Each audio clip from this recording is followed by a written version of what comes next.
कन्नौज से आखिरकार बदला समाजवादी पार्टी का उम्मीदवार, खुद मैदान में उतरे अखिलेश यादव। आज किया नामांकन।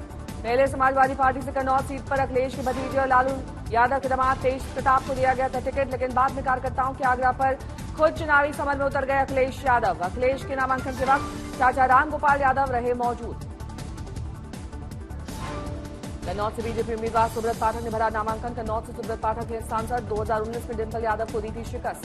सुब्रत पाठक ने पहले ली थी चिट्ठी, कन्नौज से अखिलेश के अलावा कोई नहीं दे पाएगा टक्कर। अखिलेश के मैदान में उतरने पर बोले, आखिरकार अखिलेश ने मेरी बात मानी। सुब्रत पाठक ने समाजवादी पार्टी को बताया परिवारवादी और आतंकवाद का समर्थक।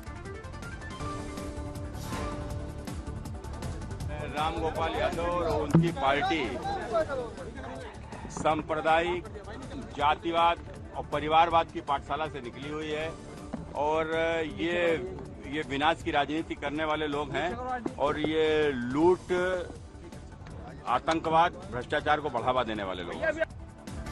कन्नौज का मुकाबला भारत पाकिस्तान बताने पर सुब्रत पाठक पर भड़के रामगोपाल यादव। चुनाव लड़ने के बजाय पागल खाने से आने की दी नसीहत। अब फितूर हो गया उनके दिमाग, वोल्ट ढीला हो गया उनके दिमाग। अब उसे चुनाव लड़ने लायक नहीं, उसे भेजना चाहिए ल्यूनेटिक असाइलम, पागल खाने में, क्योंकि जो पागल है आदमी चुनाव नहीं लड़ सकता। कन्नौज से अखिलेश यादव के चुनाव लड़ने पर समाजवादी पार्टी के कार्यकर्ताओं ने मनाया जश्न। पार्टी कार्यालय पर ढोल नगाड़े बजाते हुए दिखाई दे कार्यकर्ता। मध्य प्रदेश के मुरैना में पहुंचे प्रधानमंत्री मोदी, जनसभा को किया संबोधित। कहा कांग्रेस ने किए थे देश के टुकड़े, मां भारती के काटे हाथ। मध्य प्रदेश के मुरैना की रैली में पीएम मोदी ने फिर उठाया कांग्रेसी घोषणा पत्र और सैम पित्रोदा के बयान का मुद्दा। कहा कांग्रेस एक्सरे और विरासत टैक्स की कर रही है बात।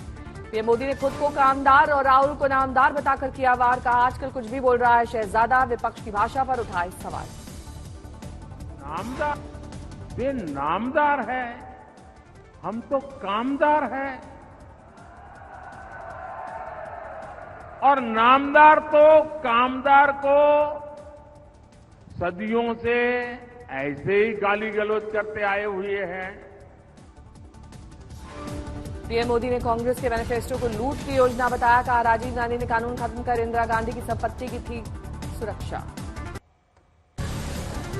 अपनी संपत्ति बचाने के लिए पहले जो इनहेरिटेंस कानून था उसको समाप्त किया और खुद के पैसे बचा लिए। आज यूपी में पीएम मोदी का धुआंधार प्रचार। आगरा और आंवला में करेंगे रैली। पीएम नरेंद्र मोदी और राहुल गांधी के बयान को चुनाव आयोग ने संज्ञान में लिया। दोनों पार्टियों के अध्यक्षों को आचार संहिता उल्लंघन का भेजा नोटिस। नरेंद्र मोदी और राहुल गांधी के बयान पर कांग्रेस और बीजेपी अध्यक्ष से चुनाव आयोग ने 29 अप्रैल तक मांगा जवाब। धर्म और जाति से जुड़े बयानों का है ये मामला। वाराणसी पहुंचे गृह मंत्री अमित शाह। काल भैरव में की पूजा अर्चना। अमित शाह तेलंगाना और ओडिशा में भरेंगे उनका। दोपहर में तेलंगाना की मेरठ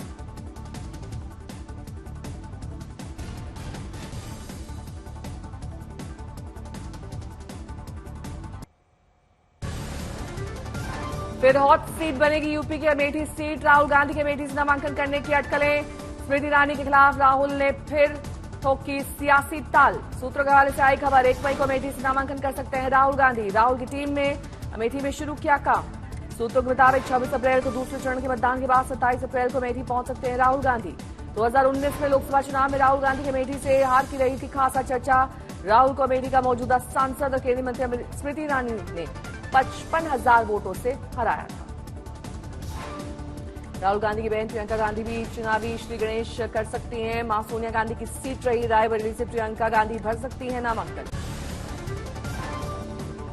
एनडीए गठबंधन के लिए बिहार की काराकाट सीट पर पूर्णिया जैसा हाल। भोजपुरी स्टार पवन सिंह ने काराकाट से जेडीयू उम्मीदवार उपेंद्र कुशवाहा के खिलाफ बतौर निर्दलीय उम्मीदवार ठोकी ताल। पवन सिंह ने कहा मेरी मां ने चुनाव लड़ने के लिए कहा तो अब कदम पीछे कैसे खींच सकता हूं। भाई चुनाव लड़ूंगा क्योंकि मैंने मां से वादा किया था कि चुनाव लड़ूंगा मां। भाई चुनाव लड़ूंगा क्योंकि मैंने मां से वादा किया था कि चुनाव लड़ूंगा मां। कल बीजेपी नेता मनोज तिवारी ने कहा था मैं पवन सिंह से बात करूंगा कि वो काराकाट से चुनाव लड़ रहे। सवाल पर पवन सिंह ने दिया 2 टूक जवाब। साथ ही खुद को बताया राष्ट्रवादी। मनोज तिवारी जी हमारे बड़े भाई हैं, मैं उनका सम्मान करता हूं, लेकिन काफी दिनों से हमारी उनकी वार्तालाप नहीं हुई है। हाँ, एक बात जरूर कहूंगा, रही बात राष्ट्रवादी की, तो राष्ट्रवादी मेरे खून में है। कल मनोज तिवारी ने पवन सिंह के बारे में कहा था कि वो राष्ट्रवादी हैं, उनसे बात करूंगा, भरोसा दूंगा कि उनका ध्यान रखा जाए। फिर उसके बाद बच्चे अभी समझाता नहीं, हम उनसे बात करब कि वो राष्ट्रवादी व्यक्ति हमें ऐसे राष्ट्र के विकास में अपन सहयोग दें। उनका के तो हमनी के आसनसोल से टिकट देली जा और जिंगा से खुदे पवन नहीं कहले, बाकी भविष्य में उनका ध्यान रखल जी। लेकिन पटना के पुनपुन इलाके से जेडीयू के एक युवा नेता की हत्या, बाइक सवार 4 अपराधियों ने ताबड़तोड़ फायरिंग करके उतारा मौत के घाट। मृतक सौरभ के सिर में लगी 2 गोलियां, उनके साथी मुनमुन को 3 गोलियां लगी। साथ ही मुनमुन को जख्मी हालत में अस्पताल में कराया गया भर्ती।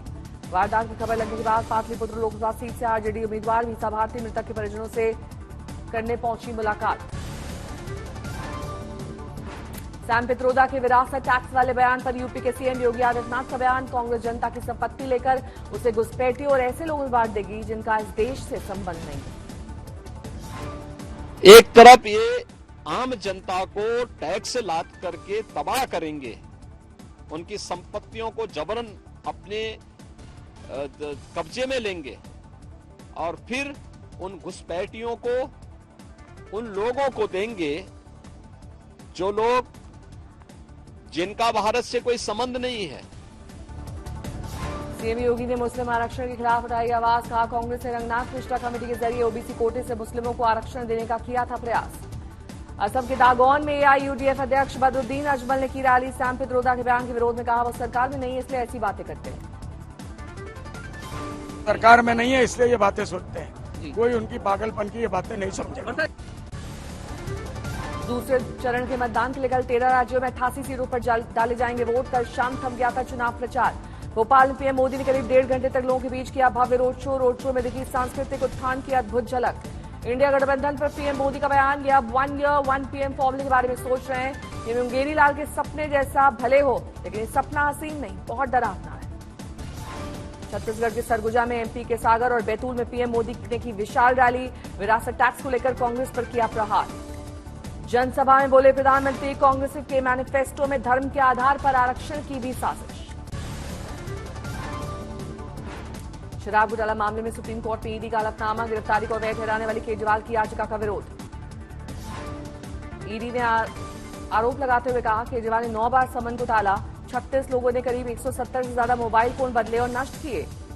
ईडी के हलफनामे पर आपका बयान, कहा ईडी बस झूठ बोलने की मशीन है, ये बीजेपी की जांच है। दिल्ली में आप सांसद संजय सिंह का आरोप, कहा पार्टी सांसद और पत्नी की केजरीवाल से मुलाकात कराई गई कैंसिल, प्रधानमंत्री और उपराज्यपाल को लिखूंगा पत्र। यूट्यूबर मनीष कश्यप आज बीजेपी में शामिल, चुनाव नहीं लड़ेंगे लेकिन बिहार में एनडीए के लिए करेंगे प्रचार।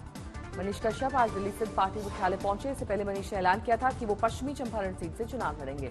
अजीत पवार की पत्नी सुनीता पवार को बड़ी राहत, 25,000 करोड़ के घोटाले में ईओडब्ल्यू ने दी क्लीन चिट। गुना में प्रचार के दौरान उत्साहित दिखे ज्योतिरादित्य सिंधिया, समर्थकों के संग जमकर झूमे। असम राइफल के काफिले पर हमले का मामला, उपद्रवियों के सहयोग करने वाले 3 आरोपी गिरफ्तार, पूछताछ जारी।